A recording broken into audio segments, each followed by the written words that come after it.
It sounded like you were starting then. Oh, no, I'm Mark Canetti. Tell me when you're recording. It's okay. Do you know what they call me? Mr. Lover. No, they call me Cuban Pete.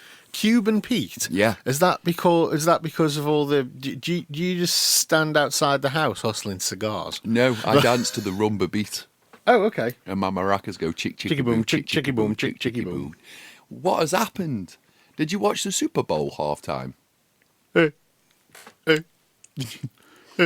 you watch it? That was it. One. That was really good.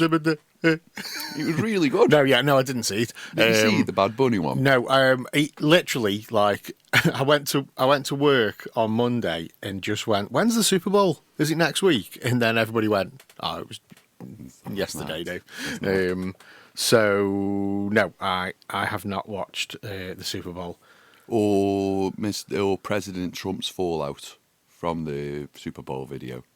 No. Because it was done by a Puerto Rican. Yeah. No, but I do like... I surrounded that building, Dave. What? I surrounded that building. Oh, okay. Just ready for the fallout. Right. I thought you said surrounded that building.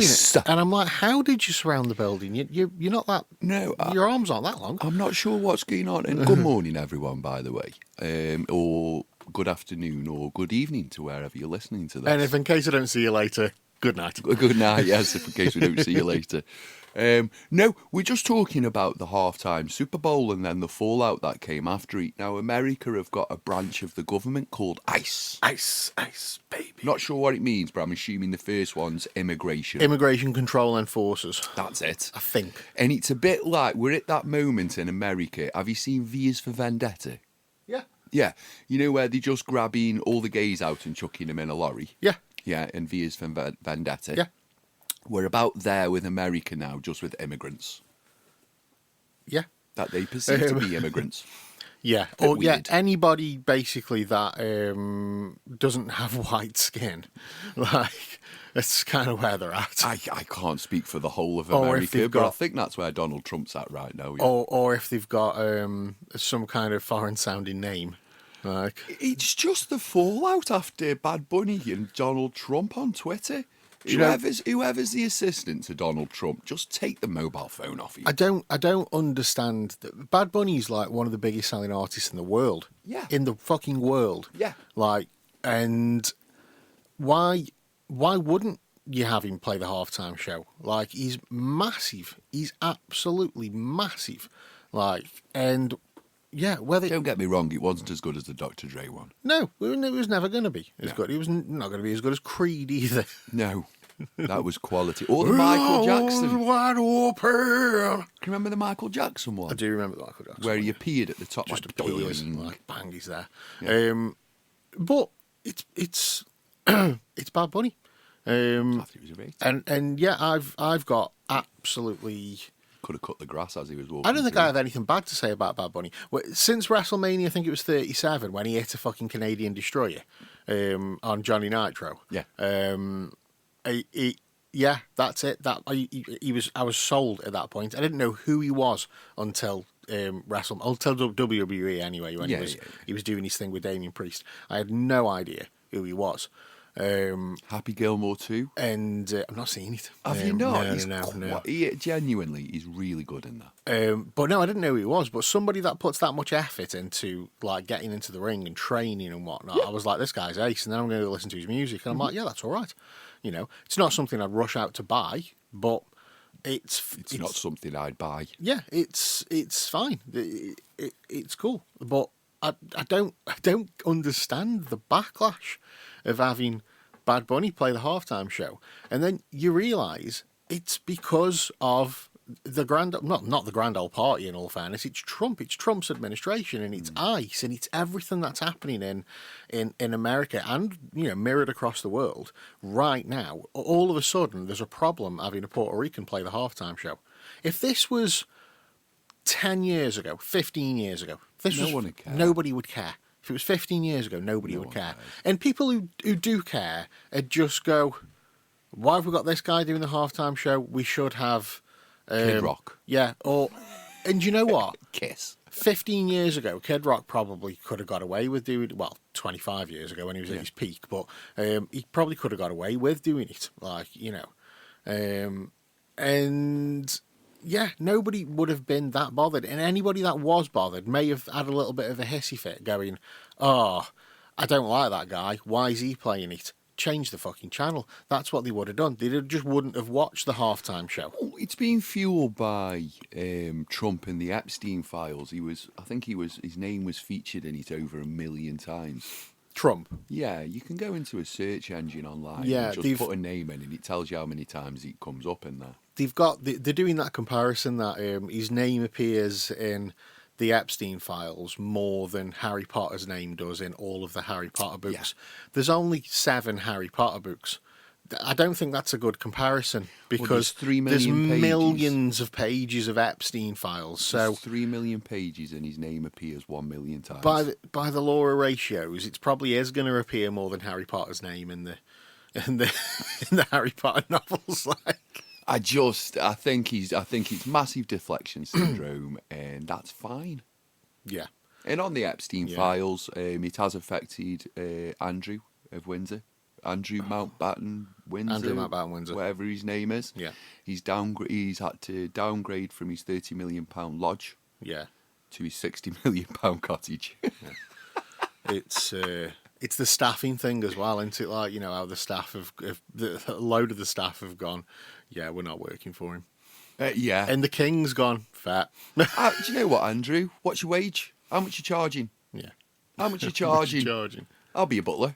There was I will go live in a £60 million sprawling estate and every now and again go, there's a glass of wine, mate. I don't remember if we discussed this last week or the week before. I can't, or whether it's just I've spoke to somebody else about it. But it was a news report saying he now has to do his own menial tasks, like opening the door. Do you know what? That's disgusting. It's like he's never had to open the door for himself. Yeah. And it's like He would probably be standing looking at the door for about an hour before he figured out what he did. it's just, oh man, You can't fathom their level of privilege. yeah, boils my piss. It's just how royal life is. Yeah. You don't have to get up and organise your own clothes. You don't have to organise your own life. Well, no, because you know what I wake mean? up, you go, hello, morning. What's on the agenda today? And you've got your whiteboard, and it's got your to-do list on. Then you've got your press, and you've got your press clothes. Then you've got your 14-year-old girls. And they're all in a line, and all you do is work your way through them throughout the day. You don't have to do anything, lift a finger. Yeah. But let's be honest, it's very boring, it's a very long subject, and it's one that we probably shouldn't dive into because it interweaves into the Labour Party. It interweaves into the Democratic Party of America. And if everybody just went, right, can we just fire everyone whose name appears? Because the name appears in contact lists. There's various levels of categories. You've got your contact lists, your emails, and telephone numbers. So Trump could be in there 20 times as a different telephone number. You know, we've all got that one mate who's got, you've got a name and he's got thousands of numbers, all different numbers. Then you've got the email. So if you had correspondence, how about we just go, if you've been the island, you're fired. From whatever job you do, you're fired. Yeah, and I also think as well, I was chatting to somebody about this the other day. Like, if somebody said, I think somebody mentioned like Adam Sandler's name's in there or something like that, and we were taking the piss, saying like Adam Sandler probably like he just wanted the pizza when they were on about pizzas, like we've got pizzas with all different kinds of toppings, you know, the pizza conspiracy, like that. He probably genuinely thought, oh my god, they've got pizzas. I want an Hawaiian, and this guy's a billionaire. These are probably good pizzas. Like, he turns up to the island and he goes, "Where's the pizza, Jeff?" And then they all realise, they're like, "Oh, he actually wanted fucking pizza." Like, fuck, we're in an island in the middle of fucking nowhere. We have to get him some pizza. He's just Happy Gilmore in fucking golf balls into the sea. I don't think Adam Sandler went to the island. I think he was emailed. Yeah, and what we were saying is, if you even if you did go to the island, but you were completely innocent, like you were just naive, naive to the fact of what was going And on. Bill Clinton, this doesn't involve you. No, don't be daft. We all know you're a dirty bugger. Yeah, if you were just naive to the fact of what was going on, then you've got nothing to fucking hide. And come out and go, yeah, I went to the island. I went the island. My name's in the files. I was 100% fucking naive to what was going on. I didn't know about his past. I didn't do any research. I was an idiot. And I went to the island and I got fucking drunk and I ate good food and then I came home. Just admit it. This is what I don't understand. Yeah. Why has no one come out and gone, yeah, I did. I did go to the island. We had a great time. I played a bit of mini golf. Yeah, Had a few drinks, then went to sleep. yeah. And then I came home. Nothing else happened. And This is what happened yeah. in the island. And here's the pictures from my phone. And in hindsight, it was a fucking stupid thing. I shouldn't It's have not a gone. stupid thing Right. because there's no hindsight because Yeah. you didn't know this guy was Well, if wrong. And if you did know and you've chosen to ignore it, like because you're schmoozing in them big circles, then you go to prison. and well, if you knew about his past, but you didn't necessarily know that things were happening on the island, like because he was a convicted paedophile in 2008 or something like that, Jeffrey Epstein. So let's say you did know about his past, but you know, it's that opportunity thing where you're balancing like, fuck, I know this is wrong and I know I shouldn't go, but there's going to be some people there that this could benefit me. Like it's that moral thing, isn't it? Like what you do. If you know he's a convicted paedophile, the island was well publicised in 2008. Yeah. And you've been to the island in 2008 to further your career with this guy, you go to jail. I'm not. Yeah, I'm not. Bugger I'm not off. trying to justify it. I'm not doing trying to the other get side into of the code. It's right and wrong. I'm trying to get into the person's brain and into that mindset at the time and what you would do to. Yeah. Dave, if we had a mate who was... I'm not saying I would do it. Yeah, I'm if just we saying, had a mate like, who was a mass rapey guy... Yeah. And he was convicted of being a rapey guy. Yeah. And then he went, hey guys, do you fancy coming to this secluded island with No. me? We'd be like, No, I don't. there's no hindsight Yeah. to that. Do you No. want to come to a secluded island with me? Yeah. Not really, mate. Why? Because I might get bummed. Yeah. No, I don't. And how the fuck have you got my number? yeah. I've disowned you on Facebook. I've disowned you on Instagram. We are no longer friends. Yeah, we are no Please longer stop friends. it. But yeah, just trying to. I'm not doing playing devil's advocate at all. I'm just trying to put myself into that mindset of somebody who might try and use it to their advantage, because there might be somebody there that to further their career. It's a strange one. But we're normal people, and we just go, he's done what now? No, I don't want to be his friend. What's he done again? Sorry. What's he done again? No, I'm not getting out with him tonight. No, I don't want to do that. Some people might not be happy with me being with Yeah, him. yeah. Or you rock up to a party and Jeff turns up and you're like, what? Nobody told me he was going to be here. It's the same as P. Diddy. Oh, it's all right. It's, he's served his time. It's all right. He's paid for his crimes. No, it's not all right. It's not. But what's it's not going all on right. over in America right now? We've just had a swinger party just been knocked out the park because he's bringing in 37 pieces of different ass every bloody God knows how long. So that was P. Diddy just, not being nasty, mate. We've got to stop this racketeering stuff. It's not racketeering, it's flying birds in under false pretences and giving them a bit of cash off the back end to keep quiet. That's not prostitution. And one thing I do have a problem with is those ones that returned and then went into court and testified against him. If he was that bad the first time, why did you go the second, third, fourth, fifth, sixth, seventh time? Oh, hi, drink this. What's in it? Why is it fizzing? I can't remember a thing. Yeah. Then we've had Bill Cosby. No, but I'm just Cosby going through fucking with his because we spoke about the BBC scandals. his fucking and barbecue America's was going on about old Jimmy Boy before when he that's my popped his barbecue clog. sauce. Yeah, we've had Bill Cosby. Well, we had Bill Clinton to kick it off with. Yeah. Dispatch box. Can you imagine that in Parliament? Can you imagine that in the UK? Then we had Cosby. Am I missing anything out here? No. Then we've had fucking loads. Cosby. Been loads of them. We've had Trump before Trump became their Prime Minister. These motherfuckers put him in as Prime Minister. We've had P. Diddy.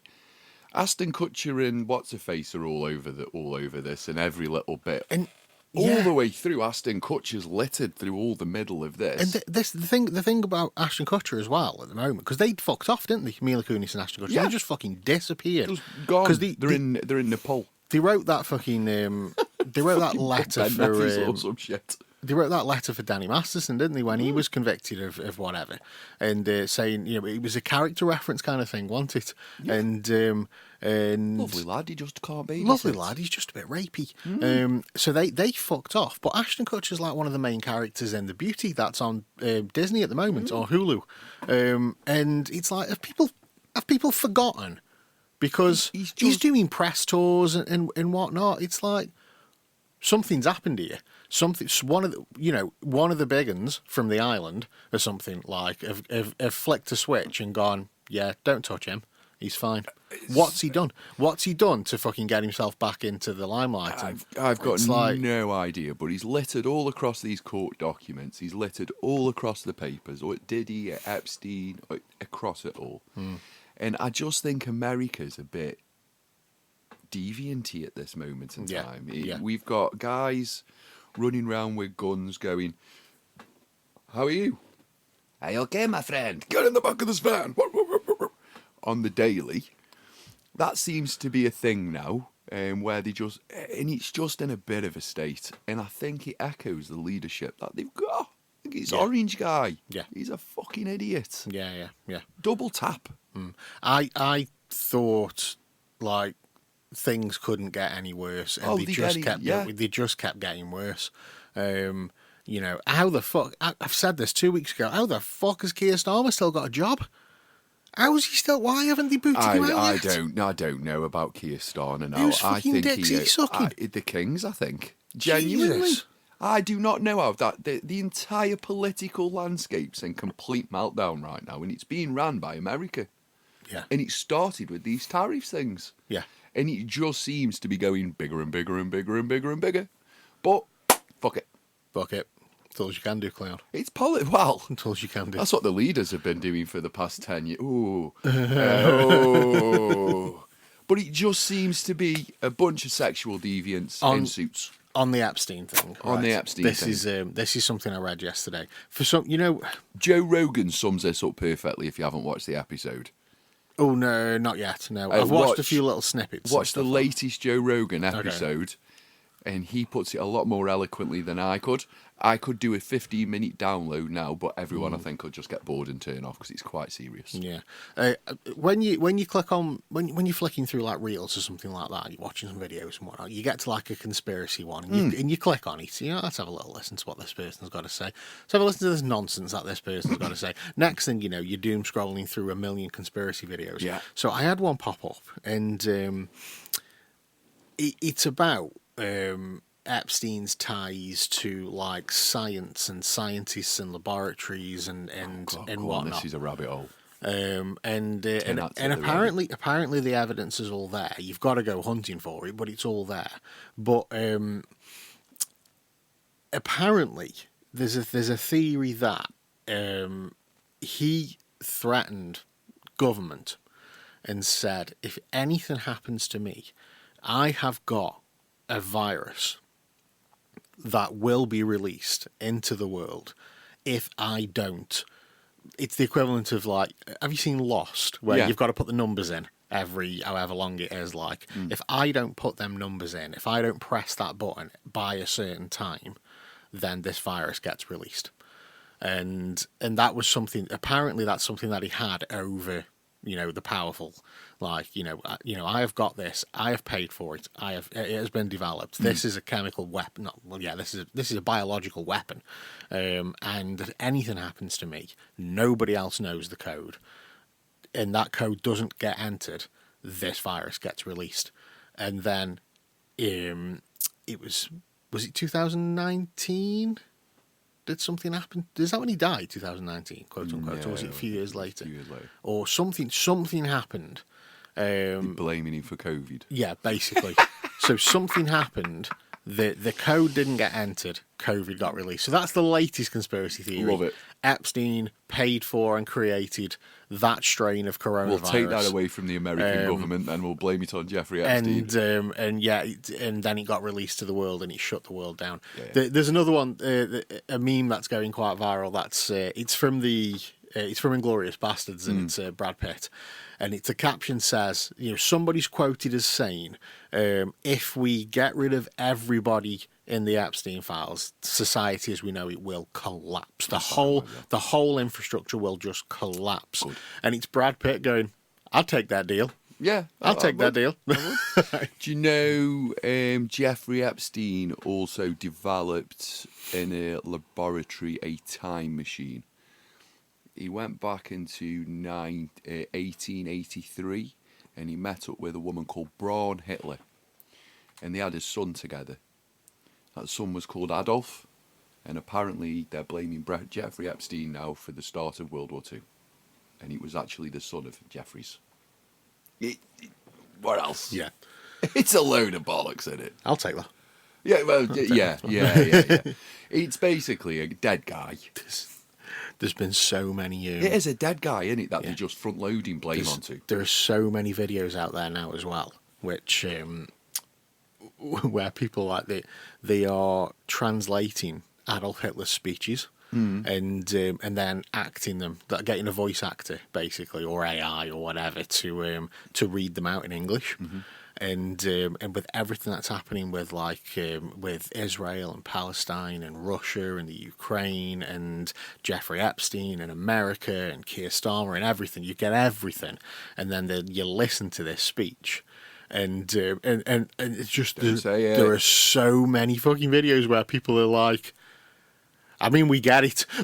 Yeah, don't say it. Oh, for God's sake, don't say it. And there's the whole thing where a country doesn't just go crazy like that. No, you know what I mean? And it's like, and you sat there listening to these speeches, and you go back through the history, and people are just like, I mean, would it be great to have 6 million? Was it really?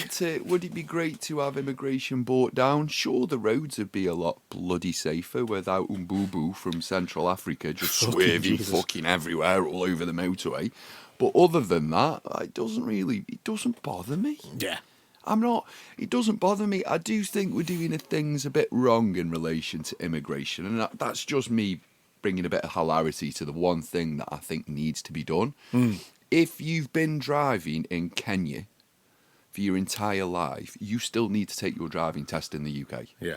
Because it's two different things. In Kenya, there's one road in, one road out. It's mainly dust. Yeah. And just a few elephants and shit docking round. Yeah. I'd be massively racist there. But anyway, do you get my sentiments? I understand. Yeah. We're all driving round in old bangers. This is all tongue-in-cheek, people. It's fine. Yeah. And when they come to England, things like right-of-way, T-junctions. I used to work with a guy who was from Iraq, and he had a driving license, but fuck me, I don't know what the rules are over there when it comes to driving. But I got in the car with him once, and I'm like, "Do you know what you're doing here?" And he's like, "It's okay." And there was a couple of times where he got pulled, and the dickhead had just go, "Me no English." Yeah. I'm like, you fuck. Absolute fuck. I think he was an Albanian gentleman, and he was coming down Sneed Street. And all the cars are built up on one side. So I've got right of way. And I'm just driving, and he's in this old Jeep, and he's just drove right up and stopped and gone, pull up on curb. I went, I'm not sliding my rims on the curb. I said, because it's going to chip my alloy. Yeah. I said, no, matey, I've got right away, boss, back up. Oh, mate, he got out of his car, he was jumping up and down, he was having a right reflection moment, and I was just sitting in my car listening to Cuban Pete. You're just going chicky boom. Right? I'm just sitting in my car going, you all right, pal? That's the one. Are you okay? I don't really want to get out the car, because you just look like you just want an argument, don't you, mate? If I get out the car, I'm not arguing. I'll sit in the car with my window down and argue, but I'm not getting out and arguing. I'm getting out and smacking. Now Yeah. get back in your car. And he did, in all fairness. He did get back. He goes, well, you're a bad driver. And that's right, you're ugly. If we're going to play school ground play like remarks, let's just have a giggle with it, shall we, pal? And yeah, it's all about everybody trying to get somewhere in a very, very quick rush. Yeah. Leave earlier. Yeah, it's the one in it. Just leave a bit earlier. Leave a bit earlier and give people a bit of right away. But you say that, imagine coming from a country like the Ukraine, which has been at a civil war for the best part of 5 years? It's coming up to that, isn't it? Yeah. In the Rhodes era, worse. Yeah. So it's, Yeah. I bet they're at a different point as well, where they're like, but something does need to be done just to integrate people better. Yeah.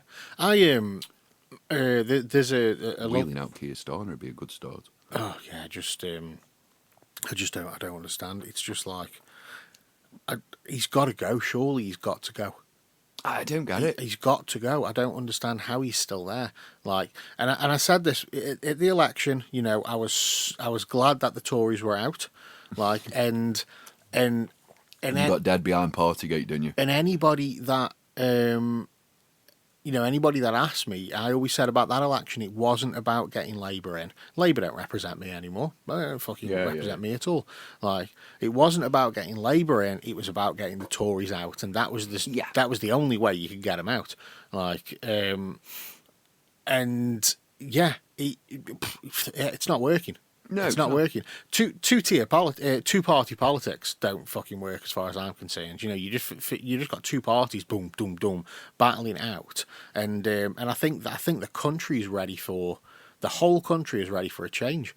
The whole country is sick to death of everything that's going on, and you know, people are turning to reform because they're fed up of the norm. They're turning to reform because they're fed up with the norm. Drastic right politics. Yeah. This is how we ended up with bloody Trump. Yeah, and this is We're how going to end up with that pig in Android. this is how France nearly ended up with a far right wing party, taking over there. That's how Napoleon got in. And it's just like because people are fed up. The thing with reform is it's now full of all the Tories that made all them mistakes years ago are now in reform. They've all defected, so it's you're kind of voting for the same people there. But people are fed up and they are leaning towards the right or the far left. You know, the dude, I can never remember his name, but the dude, the leader of the Green Party, people fucking love him, and they're getting more. Steve Marley. People are just. They're fed up of the norm, and I think you're going to get. That joke tickled me way more than it should have done. I think the problem we're going to have is you're going to have people who are voting reform, people who would normally vote Tory voting reform, or even people who would normally vote Labour now voting reform because they are now the quote unquote party of the people. People who would normally vote Labour voting Green. Then you've got your party, which has appeared, which What's your party? it's Corb's new party, isn't it? Oh, is he back? It's Corb's, and he is back right at the back of the fucking Parliament. It's like, but He's back with his magic money tree. he's so there's him. There's it's a group of like independent MPs that have come together to form this party, and it won't work. Like, I like Corb's. I like Just Corb's. dividing the vote. But I was excited for this. I was excited for your party. I'm like, oh, this sounds something that I could get behind. And I signed up to the mailing list, and the mailing list is coming out, and I'm like, nope, not for me. No, it's nothing's going to happen here. This is going to make zero difference. It's not. This is not like, it's not going to work. And so I unsubscribed. So you've got that. So you've got like the Corbyn hardcores from Labour who might vote your party next, but you've got to have enough people running in that party to make a difference. It's not going to make a difference. Yeah. So you're not going to make a difference till So the next 4 elections. The vote is going to get split now between 4, possibly 5 parties. I forgot about the Lib Dems. Do they still exist? I don't know. So, like this. Isn't that the Green Party? No. So this is The Yellow Party? No, the Yellow Party isn't. Yeah, Lib Dems are yellow. I'm going to form myself a party. Yeah, Lib Dems are yellow. UKIP, they're still a thing. Oh, are they? Yeah, massive racists now. Like they're the racist party now. So the votes are now going to be split amongst all these parties. And then you've got the people who completely lose faith and have just gone, well, I'm not even bothering. Well, I'm not even gonna vote. I've taken a look at English politics over this past 5 minutes, Dave, during this conversation. I've listened to what you're telling me, and I'm going to form we're going to form a party. Didn't we do this a couple of years ago? No, we're going to form it properly this time. Oh, fuck me. Right, okay. We're going to be the only males in the party as leaders. Right. We're going to call it Mothers UK. Mothers UK. Mothers UK. Right. Because we need this country cleaning up. That sounds terrible. Sounds terrible, Cleon. I don't mean. I know what you mean. I don't mean vacuuming. Yeah, and that's why I'm getting the mothers. Yeah, we don't mean that. That's not what I mean. The dishes don't need doing. We don't mean That's not that. what I'm saying. I'm saying this country needs a clean up. It needs a woman's touch. It needs a woman's touch. And last time we had a woman's touch was Thatcher, and she had. Fucking Jesus Christ, dancing Cleo. around this stuff now. Wow. Aren't I? And No, this is you. You go for it. She had the mildest touch. She can go for it. So what we're touch. going to do now? We're going to form the Mothers Party. Wow. Mothers UK, we're going to call it, and we're going to get together every single Karen, and we're going to unify it like the Power Rangers, and stack them on top of one another. And then what I'm going to do is I'm going to send my London branch of Karens towards the Labour Party. You deal with Keir. Until Keir's left office, your job's not done. Go. Yeah. They'll take care of that They problem. storm in. I need to speak to the manager. Yeah, you just speak to him and tell him the problems. You're his problem until he leaves. That's your job. So that'll be them done. Then I'd have another branch dedicated to the Epstein. They'd be after Mandelson. That's pretty much their job. Until he's left, you go. And then I'd bring us all together as one, and this country would be sorted. Imagine them walking into Stoke-on-Trent City Council meeting. You know, when they're sitting there going, oh, right, so we've got roadworks at Festival Park, we've got roadworks at Bearsland, we've got roadworks at Hanley, we've got roadworks at Festival Park, we've got roadworks at Cobridge now, haven't we? We've got them, haven't we? Yeah, we've got them. What about Smallthorne? Sorted. Right, mega. Sandyford? Yeah. Kidsgrove? Yeah. Watch them walk in that meeting and go, can we just ask why it takes 3 hours to get 3 miles in Stoke-on-Trent lately? School run's turning into like an extreme sport at this moment in time. It's just wacky races out there, Dave, for a bloody school run. And that's why we need these mothers to sort things out. We're not qualified. School runs. That's another problem that we have in this country. Cars being scattered everywhere outside local schools. I'm going to set a new initiative. Walk to work. Walk to school. Yeah. Walk back to school. You can have teams of What? Karens. Do you mean like we used to? Yeah. Teams of Karens. Kids, you do not need your mummy, your daddy, your auntie, your uncle, your nan and your fucking granddad dropping you off at school every day in a 4x4, where you have to pull up in 5 different cars to get little precious out and everyone frog march you to school. Doesn't need doing. You're not teaching the child independence. It's like we're getting so much ADHD and crap amongst children. I'm going to have Karens set up around the city, and they're going to form a bus, a walking bus. A walking bus. A walking bus. Innovation coming out of me right now, Dave. A walking bus. All kids will go to the bus stop, which will be a Karen standing. One at the front, one at the back, like a pack of wolves. And we're going to guide these children to school. We're going to sing songs every morning. Don't matter if it's raining, because we're in England. It always fucking rains. There's no such thing as bad weather, Dave. It's just weather. It's just weather. It's just weather. Put a sexy rain mac on, get a song going on. Be fantastic. Country, I've just changed women's start to the day. There's no panic in getting the kids ready. All done. There you go, children. Go to your bus stop. Done. Out the door. You don't need to worry about them. And we can take away the mobile phones from the children. We just have a Karen. She's got the mobile phone with the video. Yeah. As the children are going into school. John, so they're there like this selfie pose. John, in. Steve, in. There, in. And then they can go to the mother who's always looking like this on the phone in case the school texts them. Yeah, kids in, jobs are good in. Schools. I'm going to stop this texting in high schools. What's this about? What do you mean?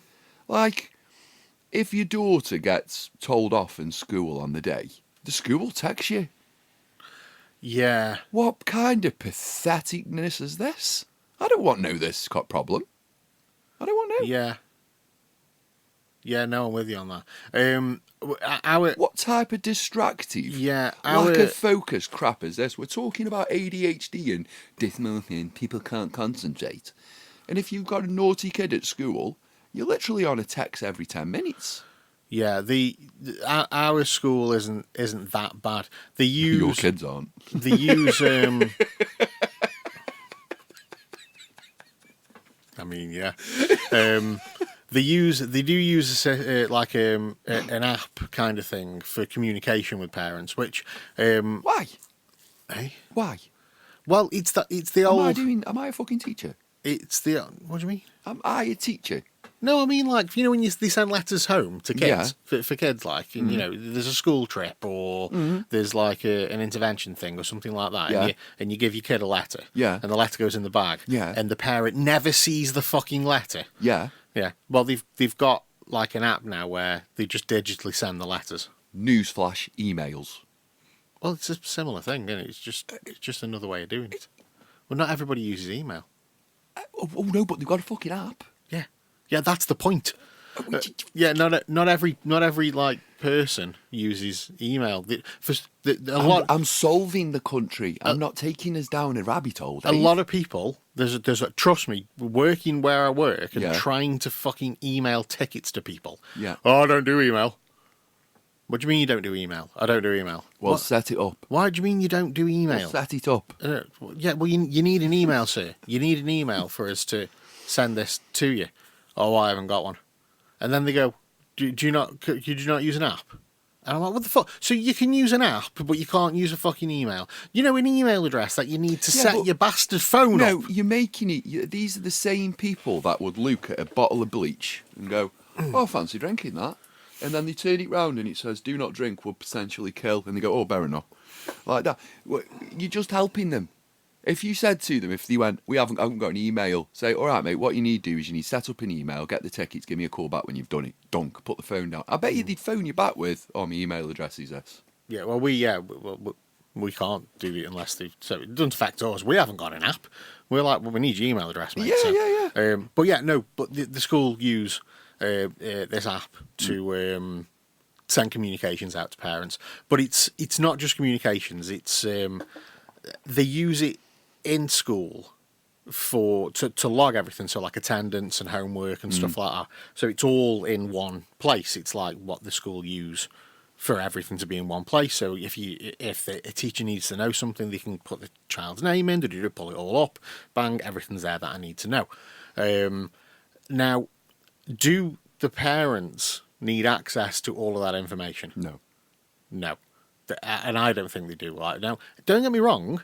It's great. It's You're overplaying your position. It's a great little app. You know what I mean? If I wanted to, and I'd hardly ever do, but if I wanted to, I could go onto the app and I could see what homework she's got this week. Yeah. And I could be like, oh, she's got 3 pieces of homework. I've got access to it, and it comes in handy when she forgets to log in, or like she hasn't got a laptop to hand, and she's like, "Oh, Dad, can you just check that piece of homework I've got?" It's fine. So it comes in handy, but I don't go on and see what homework she's got. Like, my mum and dad didn't know fucking anything that I had going on at school. You know what I mean? If I got told off at school, they didn't know. Yeah. And nor did they need to know. Yeah, they because you didn't come home and go, oh, this has happened. They didn't need to know. Like, I just cracked on. You imagine They being didn't a know. child now. You go home and your mum goes, "What homework have you got?" Yeah. And I'd go, "Oh, I've got English and maths." I'm That's it. pretty sure that I am the only one on planet Earth that can see where all of this mental health problem is coming from. I'm pretty sure I'm the only one who's standing in the middle. I think the globe's like this, and I'm standing on the top, looking down upon the globe, going, "Are you all fucking thick?" It's getting to that. Like, now, you imagine being a child in high school now. You know, when you got told off at school and you were racing home to either unplug the phone line. Yeah. Do you get what I mean? Yeah. You were racing home because you didn't want your mum find out about it, Yeah. because you knew you were in trouble and you felt bad enough. You're Yeah. already in a... You'd already been told off. You've already been told off. You've had the day from hell. Yeah. Yeah, so you try and prevent the night from hell. That's what you try and do. You imagine being a child now. You've had the day from hell. You've had your bollocking. You've had your detention. Your parents have already been texted about it. Yeah. So you know you're heading home for Yeah. another night of hell. Now, that's fine for children where their parents are great. I was just about to say Fine that. for I was fucking just about to say children that. where their parents Yeah. are great. But But there had- is parents on Yeah. this planet that Yes. will see that text come through and Yes. they will beat the child for I being was naughty just at about school. to say that. Now tell me where mental health Yeah. doesn't step into that. And these children are the ones that become animals, ADHD, body. Stop it. I had good parents. I had great parents, you know what I mean? And if something did The happen, whip was a bit harsh. yeah, and if something did happen and it was bad enough for a school to phone home, right, I wasn't going to get beat. Yeah. You know what I mean? You still used to race home, though. I probably wasn't even going to get shouted at. Yeah, yeah. But I was going to have a fucking damn good talking to, and I was going to know what I'd done. And that sometimes that's worse. It's the You know what I mean? 25-minute head down. Yeah. Yeah. And you know what I mean? But I was never going to take a beating. You know what I mean? And I was going to feel like crap probably for the rest of the night. Like, but you know, I knew that I was going to be okay. So yeah, you take your telling off, but some parents are shits. You know what I mean? And that kid's going to go home. They're going to have received the message. Why are you bloody playing up at school? Bang! Yep. You know what I mean? It's Without even explaining their side Without of the an story. explanation, And yeah. it doesn't mean that kids have always got their side of the story, but sometimes teachers are dicks. Yeah. And the kid hiccups and they go, "Oh, I have a detention." Yeah. That's an immediate text to the parents that Yeah. are at home. Yeah. What are you trying to? You are bullying a child into what you see as acting right, and to keeping it in your frame. Yeah. I think that's massive. Am I the only one that goes? That's where ADHD, mental illness, and everything else comes from. They're going home nervous. Yeah. They go in school nervous. They're coming home nervous. Yeah. And I've said it for years now. Kids have got it so fucking hard these days. You know what I mean? And they really have. I mean, you go on about it's the old joke of like you know, there's a bit of snow and a snow day, and your dad would go, snow. I used to have to walk to school for 3 hours and barefoot and 7 foot of snow. They didn't shut the school for me. Like, but you know, I'm talking about the mental strain that kids have got. Like, you know what I mean? It's so fucking hard for some of them these days. You know what I mean? Keeping up with school. Schoolwork is so much fucking harder than when I was at school. You know what I mean? And yeah, the education develops. You know, Yeah, of course it does. You're expected to do things earlier than when I was expected to do them. You know what I mean? Things develop. You know, the things get harder, and I get that, but fuck me, like some of it's really fucking hard. Some of the stuff, like, you know, when I was working in kitchens, and you'd have like the guys who just left school, who just done the GCSEs, and they'd start their A levels, like, and they'd be showing me the work that they were doing. There was one lad that worked in the kitchen, Cam, and he fucking sound lad, like, and he was doing his A levels and whatnot, and he had this work, and he had to get it done and submitted, and he came and sat in the kitchen, and he was doing it on the chest freezer because he just needed a different atmosphere.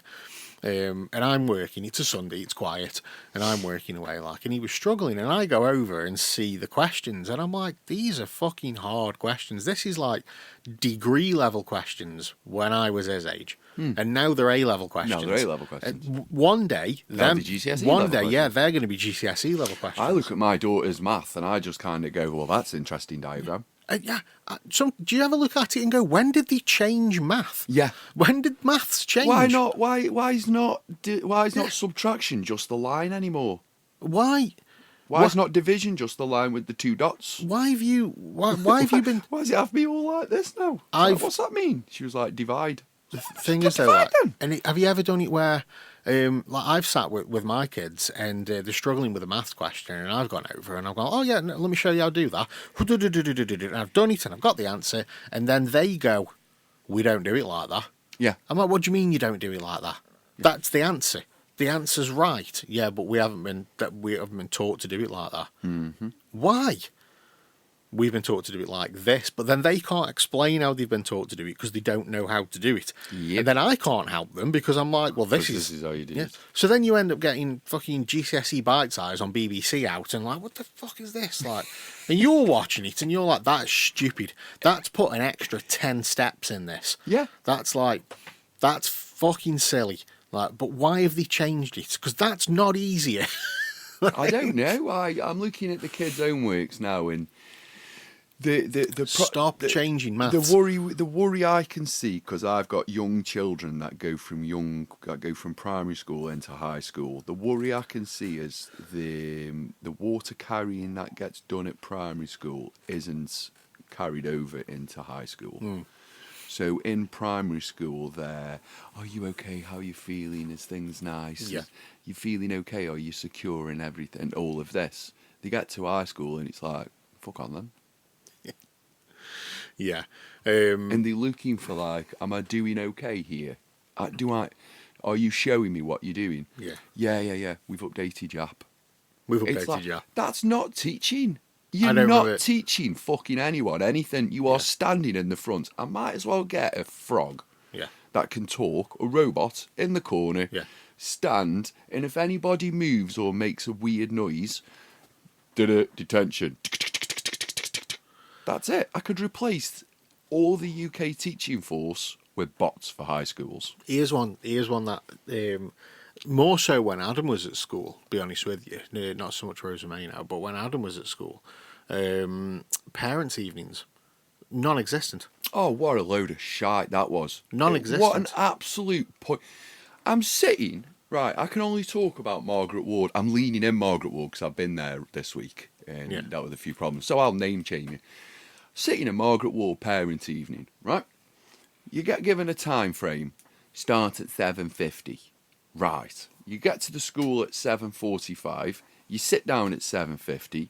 A woman with purple hair comes up to you, who's been giving your daughter detentions for her hair not being how they like it to be. Fucking purple hair, example. It's set an example. You're a teacher. For those who can't, it's it's your slogan. It's not my slogan. Yeah. For those who can't, Yeah. you sit down. This was the entire download. This was the meeting. So this is the meeting with the teacher. Sat down. She went, "Yeah, Bo's really good in English, science, maths. Went through the subjects. Yeah, she's a lovely girl. Thanks very much for coming." Yeah. Nothing. I went, cheers. Yeah. Honest. From where I remember Margaret Ward being a completely different school. It's wet now. It's wet, mate. Yeah. It's a bunch of teachers that the moment someone sneezes, they want to be first to give out detentions. Yeah. With like the parents' evenings, I only remember one. And I could lean into it, but we'll get cancelled. I remember two. I remember two with Adam, right? One of them. Now, parents' evenings when I was at school, your parents would go to the school and they go and talk to all your teachers. Now, the first one I had with Adam, it was just his form tutor, and then she'd been given feedback from all of his teachers. Yeah. And I'm expecting to go around the school and speak to his teachers. So we go into this room, his form tutor's there, and she's like, right, so English. And she starts going through everything, and I'm a bit like, I just go with it. I'm a bit confused. And then we leave, and I'm like, do we not get to see his actual teachers? How does she know how he's doing? Yeah. She can't. I get it that she's had feedback from the teacher, but this is now this is second-hand information. I want to go I'm 3 and talk to the removed teachers. right now. Yeah. The other parents' evening was they'd moved it to COVID happened, didn't it? So they moved it to online. Now they used a system where you book your slots. It's a great system for booking slots. It's brilliant. I can't remember what it's called, but it's brilliant for booking slots. And I know Stoke-on-Trent Sixth Form College used it for parents' evenings as well. It's great. It's dead easy. It's really simple. Like you get an email, not through an app. You get an email, and it's like you click the link, and then you put your child's name in and the date of birth, and bang, it brings it up, and Yep. it brings a timetable up, and it brings all these teachers' names up, and it's just a big grid, and it shows you all the availability, and you just go, right, sound, okay. So then it's up to you to strategically plan. Yeah, Right, yeah, okay, so if we can do, right, so science is there, so that's at 6 o'clock. So if we can do English, oh, she's got a free slot there, so that's a gap. Yeah, we can do that one next, and you strategically plan it. Job's a winner. The downside is, it's great for the staff, not so much for the parents. Is when it's done online, it's a 7 minute block. It's a 7, or is it 8? No, yeah, it's a 7 minute window, and that is a 1 minute either side of an appointment and a 5 minute appointment. So bang, the screen comes on. Let's say your appointment's at 6:55. Your screen comes on at 6:55. The teacher's there. You start talking. When you get to 7 o'clock, the screen just cuts. Boom, your appointment's over. If you haven't got to the end of it, it's tough. It's too late. So the teacher's just talking at you, dead fast. You haven't got time to ask any questions. Nothing at all. Bang, it just cuts.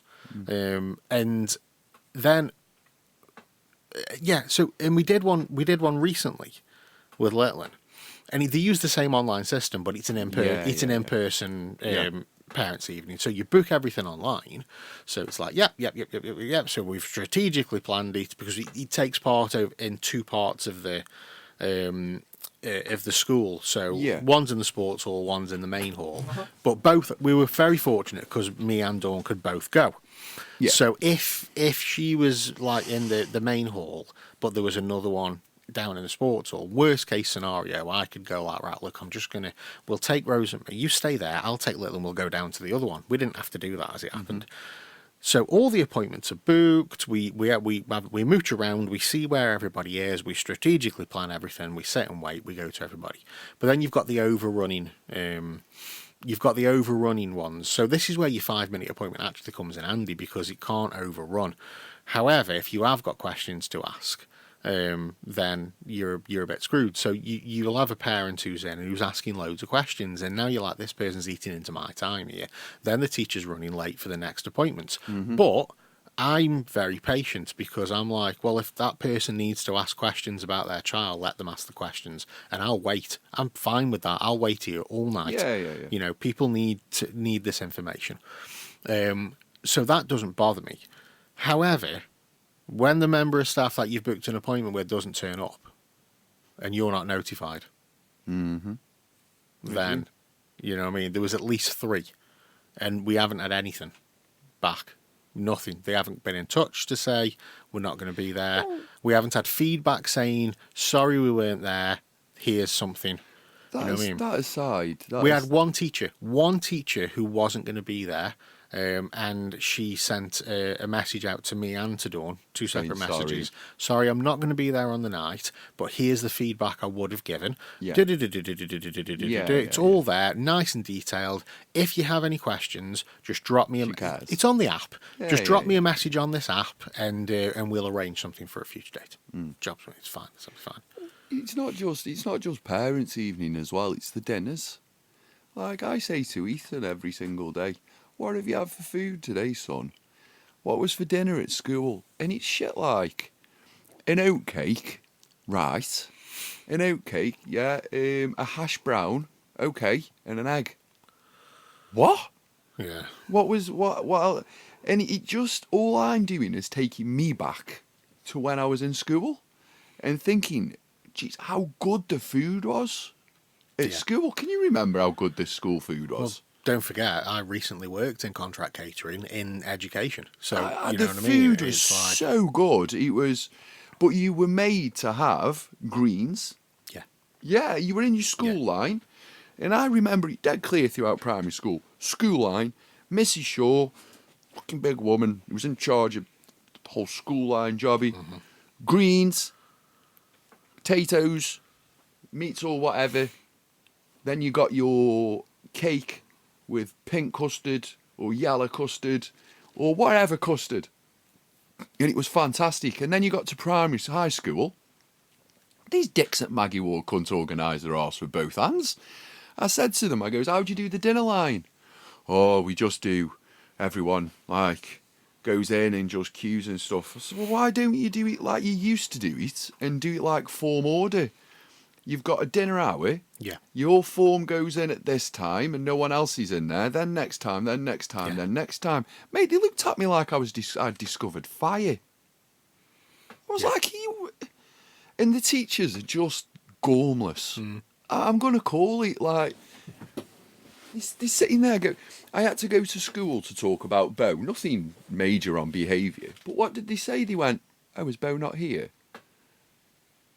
I went, I'm going to have a conversation with you about my daughter, and you expected me to bring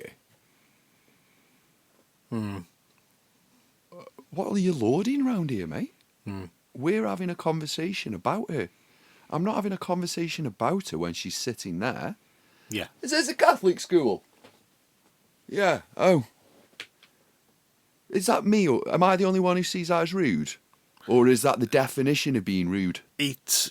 Well, I mean, it's one of them. Like, depends what you're going in to talk about. Like, you know what I mean? If you're talking about if you're talking about like education and a parents' evening, then it's parents' yeah, evening, it's great for them to be there. child for be there. If there's something else, another else that it's like, look, I need to talk to you about this. She doesn't need to be here. Why would I? Yeah, That's demeaning to a lady as well. And I just kind of find it all a little bit strange how we're treating our children. Yeah. I think within the UK, and this started with getting a gang of Karens to sort out the fucking UK, by the way, matey. We've gone into Prime Minister's questions on this one, pal. Yeah. We've got 5 minutes to do football. We've got 5 minutes to do football. We've been talking about sorting this country. We've proper leaned into this episode, so if anyone's still awake... I haven't even spoke about the Take That documentary I watched last night. We'll get into that. We will do that. But no. Just to summarise very quickly, I do think that we are letting the children down of the UK in forms of education. I do not think we are letting the children down of other countries within the UK. And I will fucking leave it at that.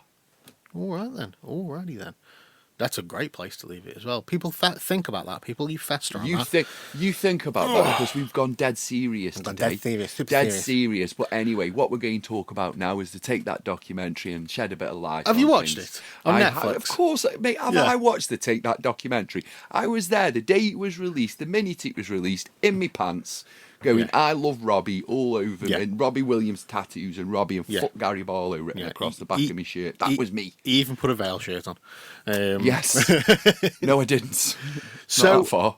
When it came out, I'm like, I need to watch this. But obviously, Dawn was like, so do I. So then I'm playing the waiting game. Yep. Like, on that note, still haven't watched Thunderbolts. Right, so I'm playing the fucking waiting game. I'm just going to have to watch it. I'll just watch it, man. It's fine. I really wouldn't. No, I am comfortable being disappointed on my own, so it's fine. Have you done the Fantastic Four yet? No, because I haven't done Thunderbolts. I like doing them in order. Oh, mate, you've got a long 5 hours. I've watched a couple of films this week as well. But anyway, so Valentine's Day yesterday. Yeah, Valentine's Day. So we had. I loved your Facebook post, by the way. Yeah, Loved it. Made me giggle. So Valentine's Day, I had it in my head that I was we hadn't arranged to go out or anything like that. So I finished work a bit earlier on a Saturday than she does, and I was like, I'm gonna cook. I'm gonna cook a meal, cook a nice meal. Lovely. Get some wine, blah blah blah. Light some candles. Barry White. Yeah, a bit of Barry White on the radio. And on the way out of work, I get a text message saying, "Fancy Chinese." I'm like, well, just save me a job, like. So that's fine. Well, Chinese. So we went for the quiet night in, some takeaway, watch a bit of TV, snuggles, like, and Netflix and chill, dude. Netflix and chill, yeah. Chill in the literal sense, like, just, lying on and trying not to fall asleep. I was around the mother-in-law's house the other day, and everybody was there. It was my sister-in-law's birthday, and one of Dawn's sisters says, "Oh, have you and Dave got any plans for Valentine's Day?" And I went, "Cup of tea and a good night's fucking sleep. That's all I want for Valentine's Day." At 10:30 last night. So we had Chinese, and I was like, "Oh, that documentary's on. Do you want to? Shall we watch that?" And she's like, yeah, go on then. So it's only 3 episodes, isn't it? So it's like, we'll watch that. Do you know what, man? It's really fucking good. I didn't see anything new in there. Really enjoyed it. Well, obviously the 3rd episode, was kind of the new They stuff. jumped to the flood and then the new stuff. Yeah. There was a lot of stuff in there, which I think they could have mentioned more of, like when they said when Robbie got to sing "I Found Heaven," and Gary was a bit like, "You what, mate? Yeah. Sorry, my band. What's going on here?" So they kind of skipped a lot of that early stuff, and they went from like form the band, gay clubs, Robbie leaves. It was like Yeah. That was episode 1. yeah, they kind of they compressed a lot of it. Episode 2, But reform the band. yeah. Gary do a tour. Robbie comes back. 3rd episode. Robbie's back. New stuff. The one thing I did like, now I remember watching the documentary 20 years ago when it came out. Yeah. And I remember watching it, right, and how, looking at it then, how much older they looked from when they split up. Yeah. And now, watching that footage back and going, much fuck younger me, do how they much how young do they look there? And it's like only 10 years had passed. It was only 10 years. No time. Only 10 years had passed between Take That splitting up and that documentary. And the one thing I did like is because now they get to look back on that documentary and you get to see how guarded they all were. So the stuff in that documentary, Gary had his fucking guard up and he was like, he'd been shit all over for however many Jason years. was a no. Yeah. He was a no right the way yeah. up to walking on stage. Yeah, and so it was this Mark was just happy to be there. yeah. And Howard. He'd never painting and decorating. He'd never left. He'd been in the studio for 10 years going, I don't know where everybody is. Where are they all? No, he was just dropping backing vocals with Nigel Martin Smith. And do you know what I like about it? How it turns out Jason was the driving force behind, number 1, getting rid of Nigel Martin Smith. Yeah. Number 2, going, we're going to do this, but the moment we've reformed and Robbie's back, I'm done. Yeah. I'm doing this until that guy comes back and we're a 5 again and everything's put right. Yeah. And then I'm out the door. I've got a newfound respect for Jason Orange. I like Jason Orange. Not that I didn't respect him in the first place. I like him. And I always kind of had that feeling about him that, he was almost like, he almost like took on that dad role. Yeah. He's like, I'm going to come and look after all of you. Like this, if we're doing it properly. This is how we're doing it. We're splitting everything 4 ways. Like, we need this, we need this, we need this, we need this. Oh, and by the way, if we can get Robbie back, that'd be great. Because take that at 5 people. Take that at 5 people. They just needed to have their own success first. Yeah, take that at 5 people. So let's, I get what Elton John said. Elton John was, I think, the first guy to listen to The Flood. Now, I've watched Deep Cut documentary of Take That. So when Robbie was coming back to the Take That, that was kind of the most excited I've been in a long time. So when they did The Flood... such a good song. Yeah. Oh, it's so good. They released it to Elton John, invited him into it. And he said quite a lot. He said, no. And someone said, why couldn't Robbie come back earlier? And he said, because they weren't successful enough for Robbie to come back earlier. They've had to meet. Let's face it. So Robbie's had his success. He's been with Take That. Then he's had his success. Yeah. They've had their success. Yeah. He's gone all the way up to the stratosphere and then come down kind of in a shattered mess. And then Take That have gone up to that. And then they've joined in the middle. At the time of the documentary, Robbie was still peak. Robbie's peak Robbie. He was still peak. Had he dropped Rude Box at that point? Yeah, we were past Rude Box at that point. But he was still peak. And I think if he'd have turned up to that hotel on that documentary, It would have gone wrong. right, it would have gone wrong. And let's face it, if it didn't go wrong and they went back on tour, it'd have been the Robbie Show.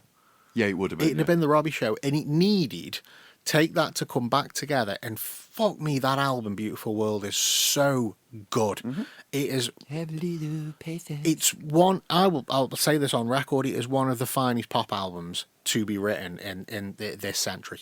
It is so good. It's not the finest pop song to be written this century. No, if you're no. interested. I'm on about the album though. The Beautiful World album as a whole is so good, and you can tell it's four guys with a load of fucking ideas, and they've brought it together, and Gary's songwriting is ace. But he couldn't do it on his own. He needed them other lads with him, and that's fine. You know, And they all said we ain't doing nothing until we split it. and they come, and it's it's probably, in my opinion, since they reformed, still the best album that they did. And The Circus was really fucking good. Oh, I don't know about that sentence, David. And Progress was really fucking Progressed. good. Progress is That's kind of to me that's different level. it sounds like, and obviously because there's five of them, it sounds like a 90s Take That album. Yeah. It sounds like a Take That album. That's you know got what I mean? that has got, I believe, more Robbie and Gary footprint on it than any other album. But I think Beautiful World sounds like a different band. That sounds like a Take That album. It sounds like The four of them. It sounds like a different band Yeah. to me. You know what I mean? But it's really fucking good. But the first album is a 3-piece, not the best work, but it was all right. The next one, Wonderland, fucking ace. Oh, I don't like them as a- So I can't- good. I can't. The last one's just going through the motions. They're just churning. They're churning it out now. You just you're that tour band now. You're cabaret band now.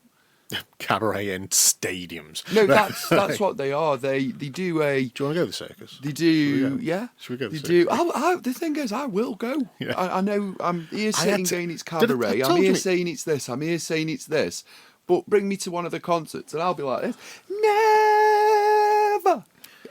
All over the shop. Did I tell you that I had tickets for the circus? No. First time round. No. So it sold out, and then they announced an extra date. And this is probably, there's two things when it comes to gigs that I've done in my life. I don't have any regrets, maybe a couple, but I try not to have regrets. Things happen for a reason, and there's not many things I regret, but two things when it comes to gigs that I regret. One of them is having tickets in my basket for that Take That Circus tour first time round. And they were really expensive, and the seats were shit, and I just went, it's not worth it. Delete. You also did that at Robbie Williams at Vale Park. No, I never had the tickets in me. No, but you should have come that gig. I should have come the gig. Yeah. That gig was that gig was I don't have any regrets about not seeing a band. The one thing I'm so happy that I did and I wasn't going to was the Robbie Williams gig. Yeah, I think I just got it in my head that I wasn't going, and I'm like, I'm not really that bothered. I should have gone. Oh, it was on my amazing. doorstep. It was amazing. Why didn't I go? It was on my doorstep. It was, you know what I mean? that gig on the doorstep. It was like a Vale match. Yeah. It wasn't like a Robbie gig. Yeah. It was like Robbie had brought back 1999 into Stoke-on-Trent. We had all the cars parked up both sides of the Hamel, all the way down Stratheden Road. The Braidley pub was full. Yeah. Everybody was walking. It was fucking weird. Everybody was walking up Stratheden Road, Vale tops on, Yeah. because it was at Vale, and Yeah. all the streets were flooded with what was 15,000 people with Vale tops on. Do you know what I did And like? it was just weird. I liked how it was a side stage, not an end stage as well. Yeah. Yeah, because I thought when I saw the footage, and I'm like, oh, that's good. How they've done it as a side and not an Yeah. end. Yeah. You know what I mean? So it's wide instead of Well, long. they had to, because Carol was in a air-conditioned office. So, And she wanted watch. and she wanted to watch, so they had to do it there. So they made up the excuse that Robbie only does. Yeah. He's doing it because he used to stand in the railway, even though he used to mainly go and buy cars. But we'll skip past that. Yeah, so one of them was that, having them tickets and then not going and just deleting them. The other one was Prince. I had Prince tickets. Oh, mate, that's bad. I know.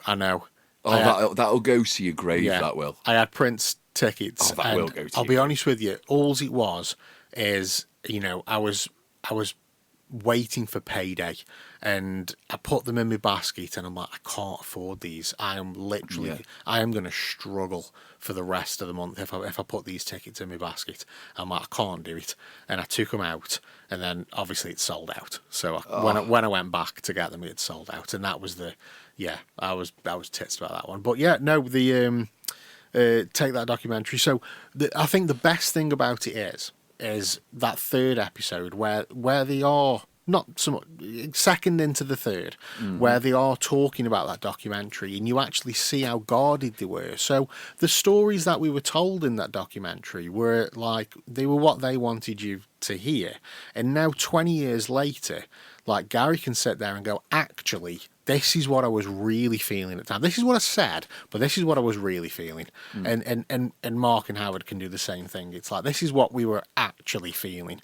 And it just gives you a different Well, perspective. you've got to say something because they'd already done a documentary. But it gives you a different perspective on what you were told then. You know what I mean? And it was four guys getting back in a room, and it was a bit like, 10 years have gone, and now they can go, actually, you know what? I was still feeling like this at that time, and this is actually what was going on at that time. And he just broke it down a little bit better, and just seeing them, like, getting Robbie back in and Jason taking the lead and organising stuff, and then them just being like, we knew it was going to happen. We knew Jason didn't want to be there. Yeah, He yeah. didn't want to do this. Yeah. And we knew it was going to happen, but we also knew that he wanted Rob back in the band, and not for monetary gain, not for any of that, because Take That are 5 people. Yeah. And let's we need to do this properly. And the second that they'd done it, he went, I'm done. Thank you. And they knew from day one that for Rob it was a one-time deal. It was a let's do this. And I think it's so good that they were able to do that. They got the album, they got the tour, the 5 of them. The fans loved it. They Take That as a 4-piece, got their bit on stage. Yeah. There's a 5, they got their bit on stage. Didn't Robbie come out and do like Let Me Entertain You and stuff like that on that tour as well? I'm pretty certain he did. They did it like Sergeant Pepper, didn't he? So Robbie Williams and the Take That Band. Yeah. So he did it. They did it. I think it was in time order. I think what was it? So the 4 do that? The 4 did Patience. Do you know what? I've got the DVD somewhere. I could The just 4 fucking did watch it what again. they did, like Yeah. the 2 Patience and blah blah blah. Then Robbie did Let Me Entertain You and that nonsense, and then he did the Flawed progressed, Yeah. and that stuff And- after. And Robbie goes back to doing his own thing. Career's rejuvenated. Not that he ever went away, but He was just in a weird he moment. went away, didn't he? Yeah. He went away Was, in he his was break. in LA I love the watching bit. UFOs. I love the bit where Gary's like, "Yeah, we turn up and he's dressed like Demis Roussos." I love that. Pissing myself. He's standing there in a big The gown. big fucking caftan. Yeah.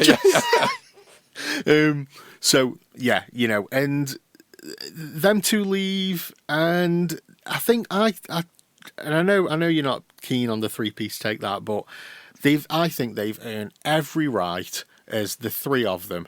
And let's face it, Robbie's got his own career. Oh, I'd be doing it. Robbie's got his own career. So when I say the 3 main members of Take That, Robbie's got, not Robbie, because he's got his own career. You know what I mean?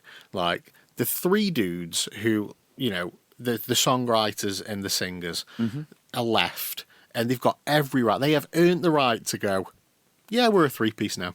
And this is fine. Don't get me wrong, I agree. If I was Howard Donald right now, I'd be doing exactly the same thing. I would. Yeah. I'd be on tour every other week going, where are we today, guys? We're at Manchester, Sweden, blah, blah, blah. How much are we making this week? 4 million. Peachy. And he's just like, and he is the one, and he's like, I never wanted to leave the band. I don't want the band to split up. Why did this happen? Like, I've got nothing to do. I'm bored. Yeah. Anyway, football. Yeah, come on. It was the FA Cup, Cup. yesterday, so it was, Dave, so it was. We had some great matches. FA Cup 4th round, Burton and Albion, West Ham went away and they won. After extra time. After extra time, well done Burton Albion. Burnley, Away at Mansfield Town, their streak continues. The streak Go continues. on, Mansfield. 2-1 beating Burnley. Man City v Salford, which is dubbed the Man United City derby. City beat them 2-0. Yeah. City beat them 2-0. It's owned by Man United players. Salford is Norwich West Brom 3-1. Southampton Leicester 2-1 Southampton. Then we had Aston Villa Newcastle. That match, right, was the weirdest match I have watched in years. Yeah. Just fucking weird. Handballs in the area. VAR's not used in the FA Cup. Right, okay. It will be used in the FA Cup after that match. If you go and watch the commentary from Alan Shearer and Wayne Rooney, each just after the match with those two sitting there going, is this ref an idiot? There was a cross into the box which was a clear handball in the penalty area. The ref gave it on the edge of the area. Looked at the line. The ref looked at the linesman and went, "It's his hand." And linesman looks at the ref and went, "VAR." And we went, "We're in the FA Cup, matey. Were you watching?" He went, "Oh shit, Ted." Free kick on the edge of the box. Sold. Just chaos. Yeah. There was an offside goal for Aston Villa's goal that the linesmen were missing, and all it made it look like, it was a terrible advert for football. It made it look like we are too afraid to make a decision without VAR. Yeah. That's how it made football look. I'm not saying that's how football is. Yeah. I'm saying that's how it made it Luke. Yes.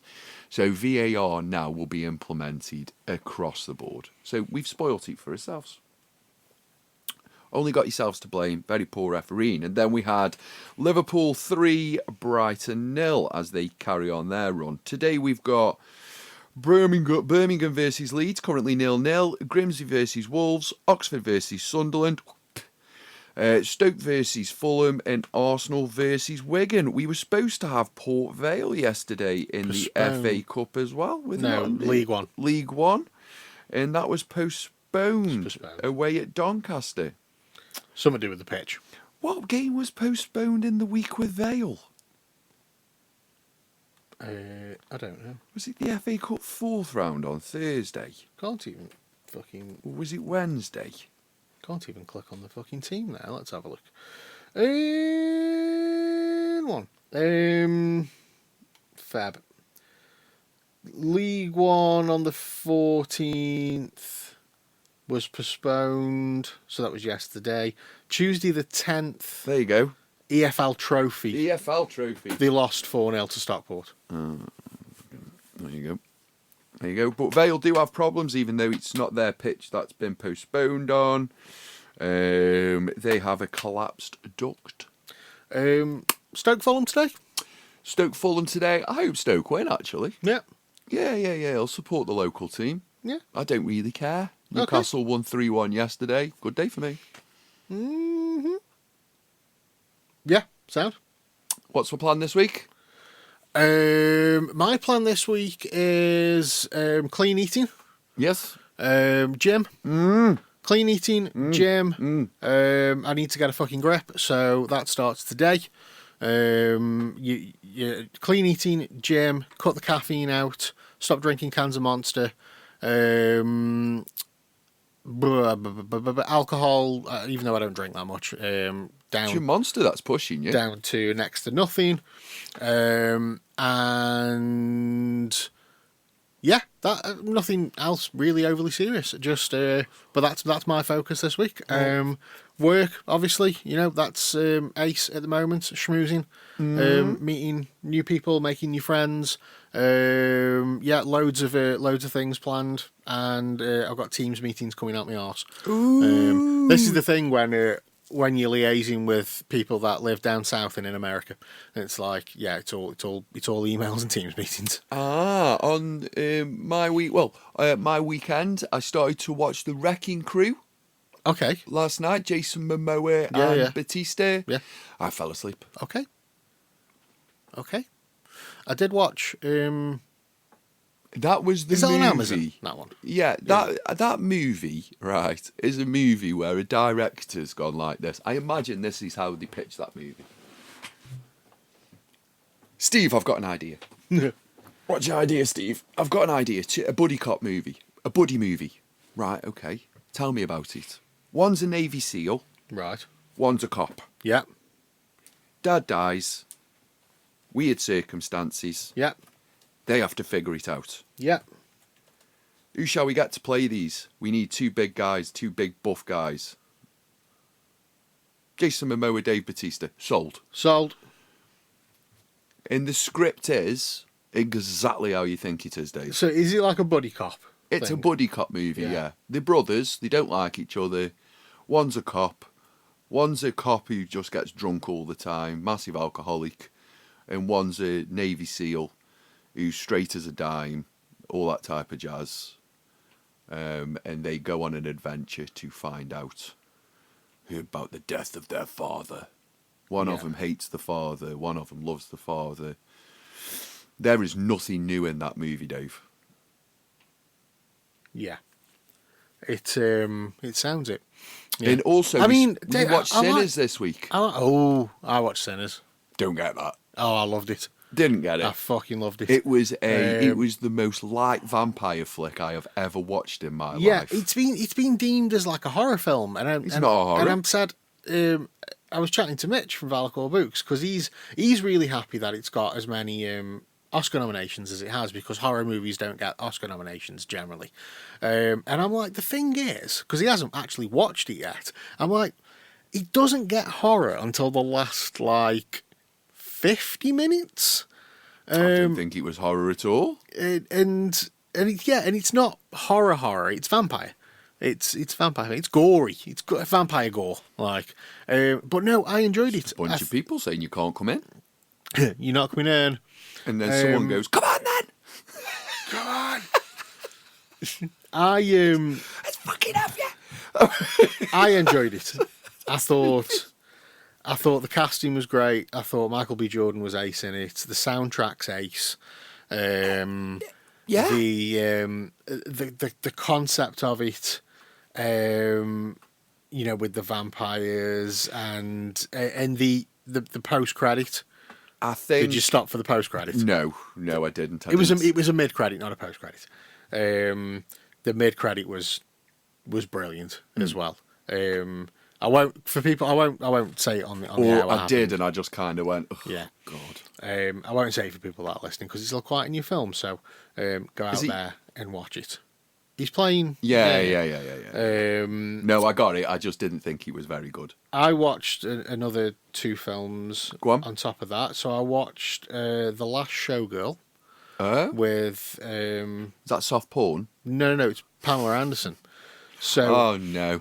so she's playing a Las Vegas showgirl. Yeah. And she's been on this in this show since like the early 80s. Yeah.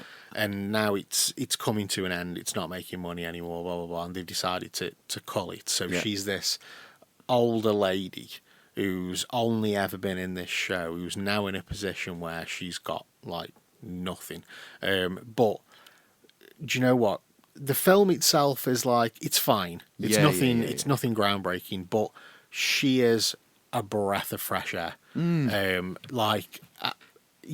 Hats off to Pamela Anderson for all the shit that she went through in the 90s with the fucking porn tape. And She made the motherfucker. she did make the motherfucker, but she didn't fucking release it, did she? You know what I mean? That was stolen from a safe. Like, so, all the shit she went through with that, all the credibility that she lost, and to come back and do a film like that, I thought she was brilliant in it. Dave Bautista's in that as well, and he's very good. As Is well, he? like, yeah. I also watched Pamela Anderson in The Naked Gun. I've not watched it yet, Have you but not? I've heard very, very good things about it. She's I think the biggest problem I have is my love for the original Frank Drubin. Yeah. Leslie Nelson. Yeah. One's a serial killer, one's the actual actor. Yeah, I just can't. Pamela Anderson's perfect in it. The lead actor, Liam Neeson. yeah, Really? not so much. But that might be because I've got I love the original Naked Gun Yeah, stuff. the original Naked Gun's ace. I love Airplane. I love the yeah. original Naked Gun. I've heard it's good. It's good. It's on my list. It's on my good. list It's things to watch. funny, but it's not funny. It's not clever funny. The other film I've watched is Die My Love with Jennifer Lawrence and Robert Pattinson.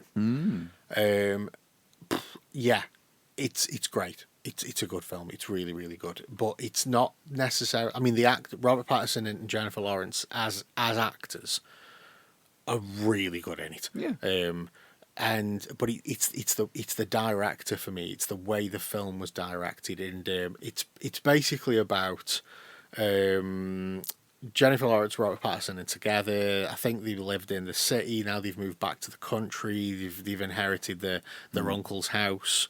So she's moved away. She's got no friends, no family, anything in the area. They have a baby. She's at home, and she's having a breakdown. But it's filmed and shot in a way where you're not looking at it from the outside in. You're looking at it from inside Jennifer Lawrence's brain. And the way it's done, there's parts of the film where I'm like, I'm going to have to pause this in a minute because it's fucking getting to me.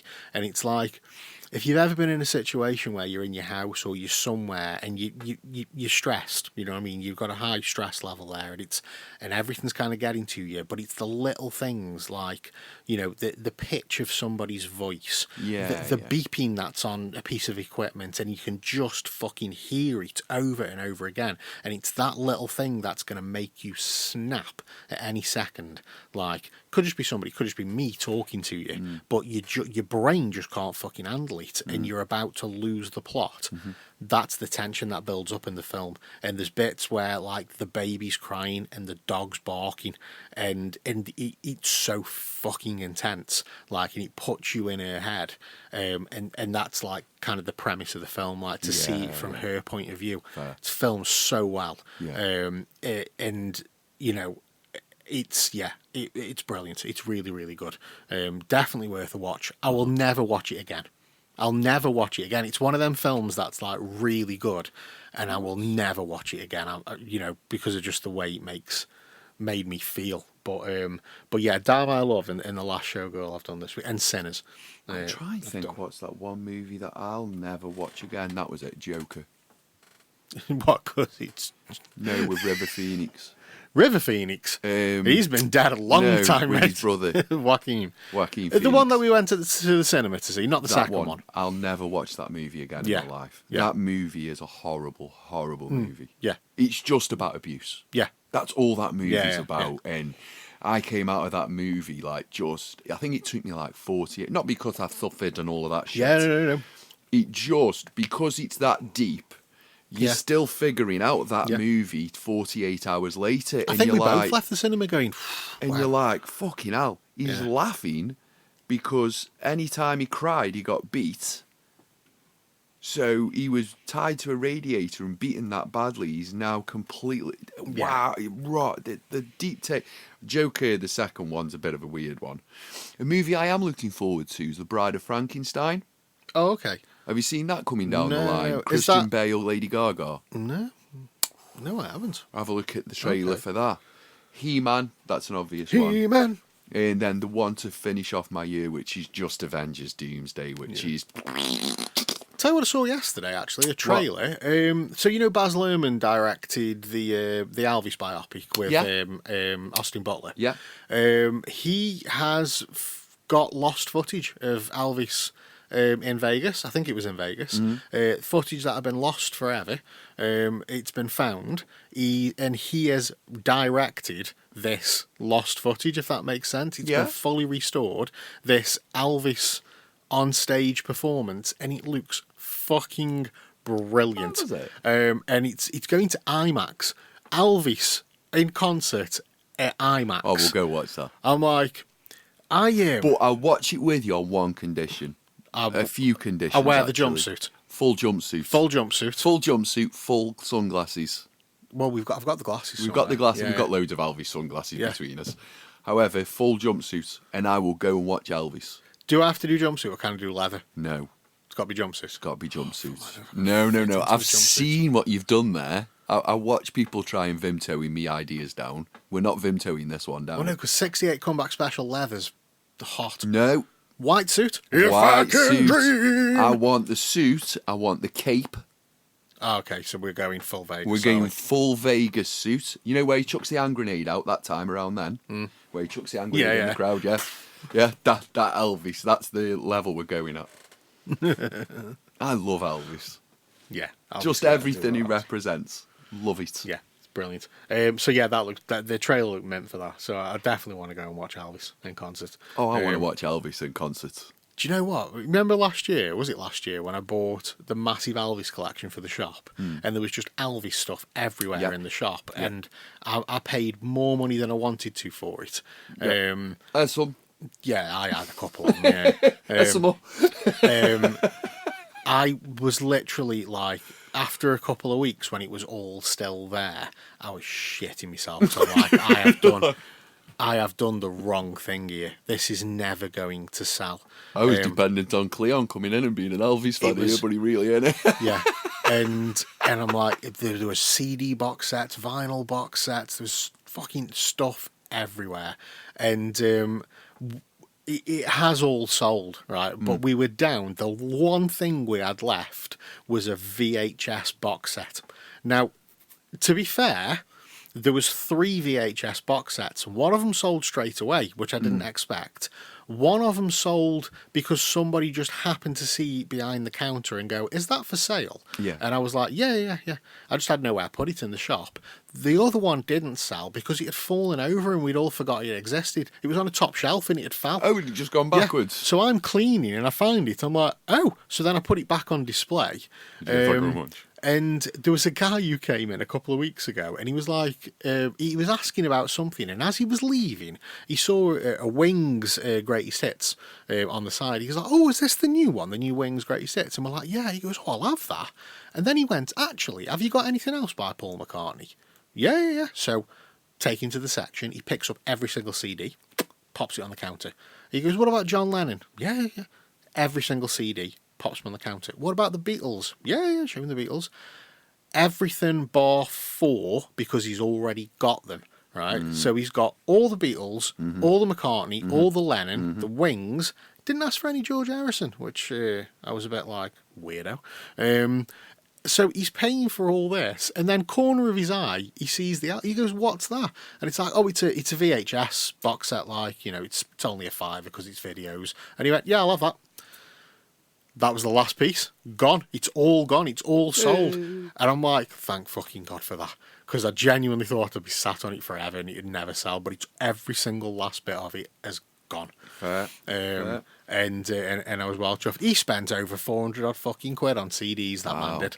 Fair enough. Yeah, good lad. Like, before we wrap, I'd also like to tell you about the heart attack I nearly had driving to work on Thursday morning. Go on. So the National Lottery Wednesday was £9 million. Okay. So Cleon had a couple of goes online. Well, a cheeky little go, yeah. Cleon won 90 quid. 90? 90 quid. Yeah. However, when you're just having a quick flick through your National Lottery app, and you see the 9, and then you see a few dots afterwards, I thought that was it. I was like, I was on the way to work, Dave. I went, oh, fuck. Oh, fair enough. Bollocks. Carried on my day strip. I just thought I'd tell you that, mate. It's a return on investments. It's £2 a go. It's a week shop, isn't it? Eh? It's a week's shop. Yeah. Just about a week's shop. Just about. Anyway. It's 2 bags. Well, actually, no, my week shop's quite good because we clean. Oh, yeah. And if you look, the most expensive stuff in a supermarket now is your stuff full of sugar and stuff for convenience. Yeah. I watched a woman going through the shit she was buying. Yeah, I could have just basically stood next to her and gone, no. Do you know what, Cleo? What it was last week? No. When we did the video podcast at your house, in the conservatory, when I was like, I need to eat because I had my scan answer, so I'd fasted, and you did the steak and rice, and which was lovely with the Jamaican hot sauce. It just made me go, takes 5 minutes. I should really fucking food prep. I should really meal prep minutes. because I never used to meal prep. I'd just cook the meal. So when I was calorie counting and stuff like that, I'd just cook the meal. It's fine. So it was the Monday where I was on my way home and I popped in the supermarket and I bought some rice and broccoli and leafy greens and a massive packet of chicken. I mean, I have thighs. I prefer the dark meat when it comes to chicken, so I have thighs. And You vimtoing. sorry, You vimtoing. what does that mean? Breast. Protein. Less fat. Breast. Everyone prefers the fucking thighs. It's 90% fat. Yeah, but I'm not doing it for protein. No, but I'm doing it to just eat better. okay. It's fine. It's fine, by the way. Yeah. I'm not bothered It's about fine. it. You're just Stop hitting. it. You're hitting like. Stop shouting at me. You're hitting my. You're hitting my. When I go, what you doing? Chicken breast. Why didn't you have a thigh? Because I need a fucking breast. I'm just calorie counting, Cleon. I'm not lifting weights there. So yeah, I bought a massive pack of chicken, and then I just stood there Monday night with my air fryer because I've only got a small air fryer. Like just four of the chickens in there, cook them, turn onto a plate. Next lot in, next batch. I just batch cooked all of them. I had some for me tea as well, and then I just got. I did my broccoli, and I had a line of tubs, and I'm like, right, rice, chicken, and broccoli. Force the fucking lids on them because the broccoli's massive. I knew I should have used the leafy greens for God's sake. And Done. into the fridge. Done. And I'm like, and Dylan's like, we're having for your dinner tomorrow at work. I'm having this tub of rice and chicken and broccoli. And yeah, emptied a bottle of fucking hot sauce over them. Yeah. That's the only thing about eating clean. That where I am on this body transformation, I've been told that's what it's called. I'm at a point now where I'm not eating out of enjoyment. Oh no, you're just eating to it. Yeah. There's no enjoyment out of my eating. I was trying to explain this to the wife. It's just fuel now. That's what I was like with the calorie counting. I'm just eating. I've never calorie counted. No, but you do it for different reasons. I so do you're for doing different it. reasons. So I have to eat so much, Yeah, so you're much, doing the so protein. much, so much, Yeah. so much, so much, so much. Whereas I have to eat so less. So less. But because I'm burning 1,000 kilocalories easily a day without really just ripping through energy, if I don't eat, at the end of the day, I'm like... Yeah. Whereas I've got a lot of fuel to burn off. So we'll get to the chicken breast stage. I'll tie you to the back of the car if you want. In a couple of weeks. No. See how fast you can run. My knees don't work anymore. I have to be like, I have to ease myself into it.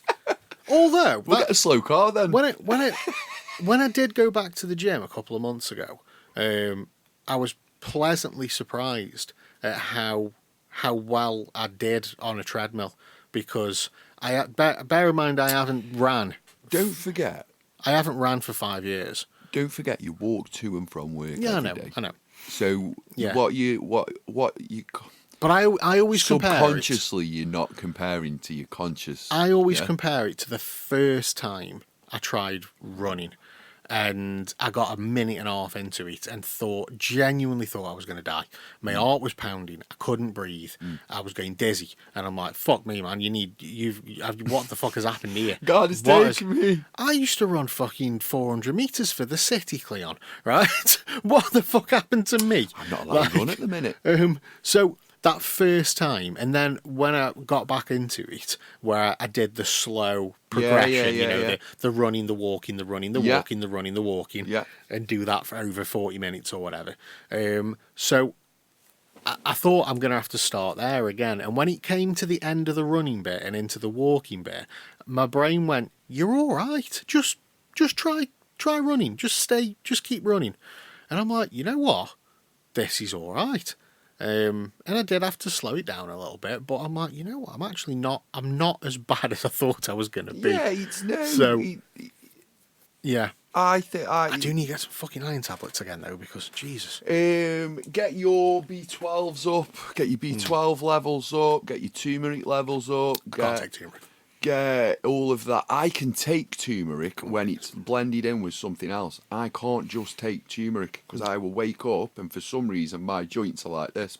No, I mean I can't actually take it because of the other medication I'm on. So, I just don't know why, but turmeric, turmeric, does not work with me. Yeah, And neither does that nitric. yeah. Is it oxide? I can't remember.